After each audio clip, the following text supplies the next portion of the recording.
శ్రీశైలం నాగార్జున సాగర్లో ఎన్ని టీఎంసీల నీరుంది? ఉన్న నీటిలో ఏపీ ఎంత వాడుకోవాలి? తెలంగాణకు ఎన్ని ఇవ్వాలి? దీనిపై కీలక సమావేశం జరిగింది. వేసవి ఎద్దడిని దృష్టిలో పెట్టుకుని కేటాయింపులు కూడా చేసింది త్రిసభ్య కమిటీ.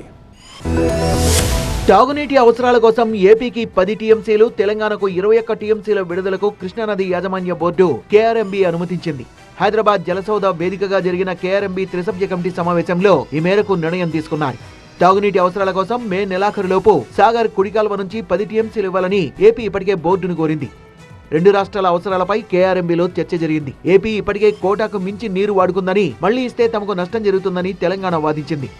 తాగునీటి అవసరాల కోసం నీళ్లు అడుగుతున్నట్టుగా ఏపీ స్పష్టం చేసింది. ఇరు రాష్ట్రాల విజ్ఞప్తుల తర్వాత ఆగస్టు నెలాఖరు వరకు సాగర్ కుడికాల్వ నుంచి 10 టీఎంసీలు ఇచ్చేందుకు త్రిసభ్య కమిటీ అనుమతించింది. శ్రీశైలంలో 5 టీఎంసీలు, నాగార్జున సాగర్లో 16 టీఎంసీల వరకు తెలంగాణ వినియోగానికి త్రిసభ్య కమిటీ అనుమతించింది.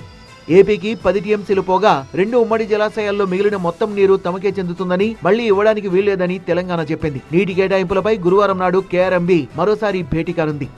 సమయంలో నీటి వాటాలు సహా అన్ని అంశాలపై చర్చ జరగనుంది.